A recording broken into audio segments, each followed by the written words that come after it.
Welcome to This Podcast is Making Me Thirsty, the number one destination for Seinfeld fans. This is Two Up and Two Down. Here's our producer, Chris, to start us off. All right, welcome back, everybody, to another episode of Two Up and Two Down. Today, we are going to Season 6 and the Mom and Pop Store. Tony, let's start with you. What's your first up here? Two up and two down. Two positives and two negatives we're going to give here, folks. Mom and Pop Store, Gamble and Pros. Prolific Seinfeld writers for the later years, especially. Love to have them on the show sometime. Season 6, so we're kind of teetering here. I feel, honestly, this is more season 7, 8 episode, in my opinion. Whenever I think about it, I never remember that it's actually a season 6. It doesn't quite feel like a season 6, but we'll get there. My first thumbs up, first positive of Mom and Pop Store. I do like it, and even, as I said, it leans a little 7, 8, 9, but Kramer is consistent. We love Kramer. And this particular Kramer line and sort of scene when Kramer kind of finds out that the Mom and Pop Store has been a sham the whole time. I've been asking around. They didn't even have any kids, Kramer says. It was all an act. They conned us, Jerry. It was all, and then Elaine chimes in with the whole, Mom and Pop's plan was to move in the neighborhood for 48 years and establish trust and then run off with Jerry's sneakers. And then Kramer with the apparently. Love that scene. That's a good scene in this episode. I think it really captures Kramer for who Kramer is. Elaine even chimes in with her whole rationale there, and Jerry's buying into Kramer's rationale too, which I like. I think Jerry's leaning towards Kramer. Yeah, maybe they are screwing us. I do like that. That's my first up, is that scene where Kramer discovers the Mom and Pop sham. Yeah, definitely a standout scene in this episode. So thanks, Tony. Chris, over to you. What's your first up? Yeah, that's a nice one, and I didn't know where you were going, and I'm gonna take a Kramer as well. On the flip side of that, when he's talking about Mom and Pop and the shoe repair, and obviously, we don't want to shut him down and make way for one of these gourmet coffee or cookie shops. And obviously, Elaine says, "I like coffee," and George says, "I like cookies." But the Kramer line after that, of course you do. And you know why? Because you're a bunch of yuppies. It's your go-to corporate takeover lifestyles that are driving these mom and pop stores and destroying the fabric of the neighborhood. I mean, man, does Kramer get it? He nails these two, and they are those guys. They're bougie, uppity guys at the end of the day when it gets to it. And Kramer is the fabric of that neighborhood, and he gets that more than anybody. So, yeah, look at us doubling down on Kramer here for our first two ups. All right, there you go. Strong Kramer representation so far. Tony, back to you. What's your next up? Yeah, I love that line. I wrote that too. The go-getter attitude. I think he says something like that. He calls them yuppies. Says Kramer's always different than them, which we appreciate, which we'll probably get to in a few more of these ups and downs. My next up, and I feel like I'm stealing one here because I went first, but it's a great Jerry. It's an all-time Jerry. Whenever he gets to needle George a little bit, it's always funny.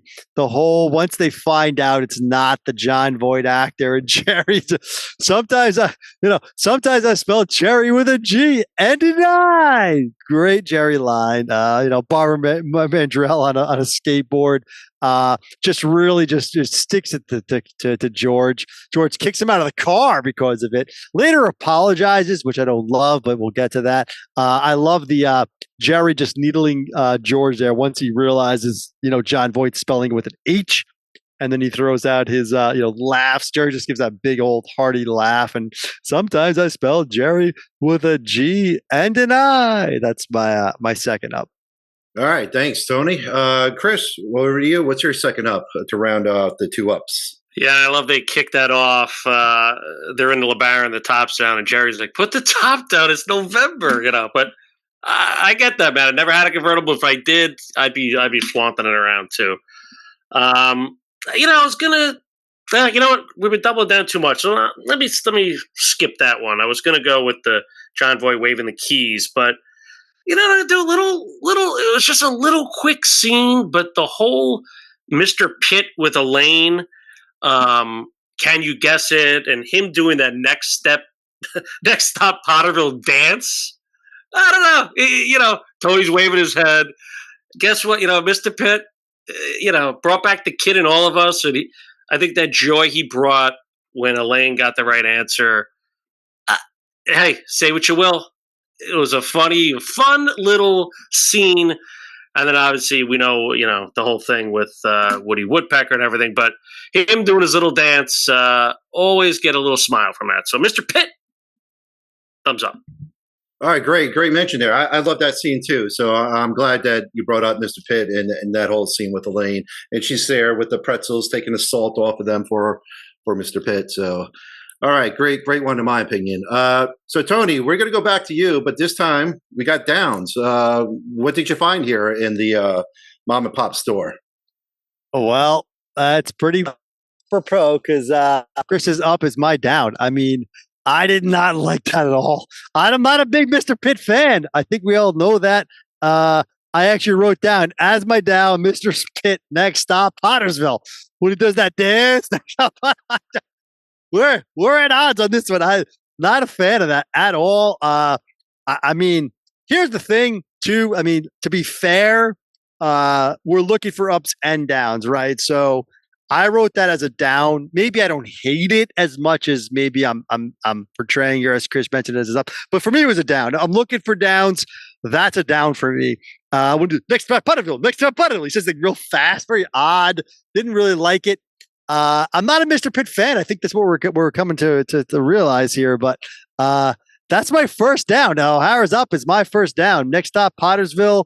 I know Chris liked it too. Both Chris's liked it.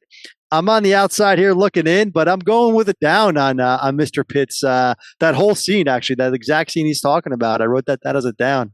Next stop, Pottersville. All right. Well, that's the beauty of this game. One man's up is another man's down. So, Chris, over to you. What's your first down? You like the Grinch. This is a Thanksgiving episode, and you crush him, but he's consistent. He always hates Pitt. I don't get it. Well, you know what? My one down is kind of it created the scene of Tony's great up over there. Jerry stepped in gum. Oh, it was like bad acting. Oh no, I stepped in gum. Let me get another pair of shoes. It was, I don't know. Gamble Pros, it was just too, I get it. It set up the whole thing with the cowboy boots, the whole thing. Just a little too much. Stepping in gum. So what? It's 89 LeBaron. Even so, just take the gum off. What's the big deal? You need a whole pair of shoes? Yeah, it might be nitpicking a little bit here, but that's my first down.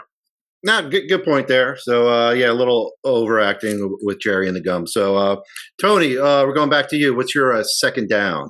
Yeah, I don't disagree there. I actually do agree with that one. And my next down, end of the episode, I mean, the head of class guy makes the phone call. Is this Jerry Seinfeld? I got your sneakers in Parsippany, New Jersey. I mean, come on. Like this is why I talk about this episode is it doesn't feel like season 6 to me. It feels later. When I think about this episode, I don't think season 6. And this is one of the reasons why. Just a bad ending, really shoehorned it in there. I think I read somewhere Jerry loved that Parsippany's a funny name. They're always looking for the funny name or the funny number. We talked to Mark Schiff, Jerry's friend. He comes up with funny numbers. Yeah, Parsippany, New Jersey. Yeah, we've all been there. We all like his funny name. But the fact that this guy gets Jerry's number, calls Jerry, tells him about the shoes. I mean, they played that whole shoe.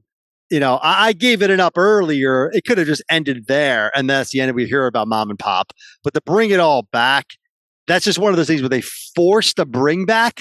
They forced bring it all together. They forced let's put the plot line into one whole thing and make it funny. It just doesn't land for me. It borders on the seasons 8 and 9 type of stuff we don't love. So that's my down. The head of the class guy calling up and telling Jerry about the sneakers. That's my down. All right. Yeah. Thanks, Tony. Yeah. You mentioned the head of the class, that actor, his name is Dan Frischman. But yeah, when I first saw that live, I'm like, oh yeah, that's the guy from Head of the Class. But I see you're down there. So Chris, over to you. What's your second down? Come on, you don't get a little chuckle when Jerry grabs Kramer and gives a hug at the end there. Come on, you get a little smile every time. Well, that's going to the bus and the tie to the John Boyd, fine. But the leading up. Yeah, I feel that. Yeah, there's something about this episode, and we'll get into it with grades. But as far as my next down, I kind of got a couple here, but I was going to say Jerry with the whole Elaine. Maybe it's Elaine thing. The whole she can't hear anything.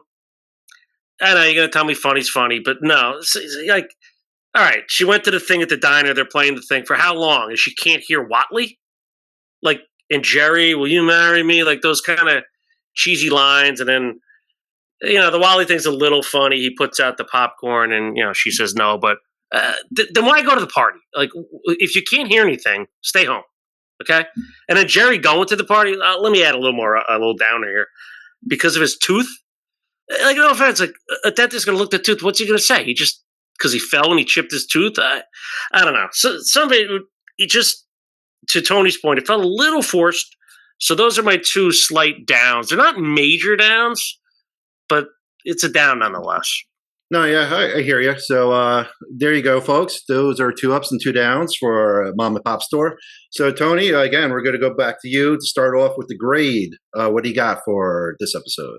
Yeah, Howard nailed it with that. I wrote all that down, actually. Those were a lot of my downs. Elaine the diner, Elaine can't hear, the marry me joke. I had them all written down. And that brings us to the grade. I mean, here's the thing. I'm looking at my notes. I have the same amount of ups as I do downs, if not more downs.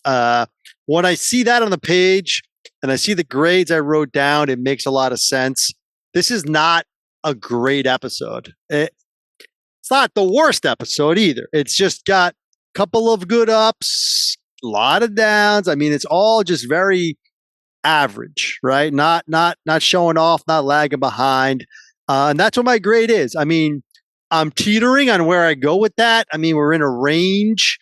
I'm going to go with the lower version as I'm giving the score. I wrote down 2. I wrote down 2 scores.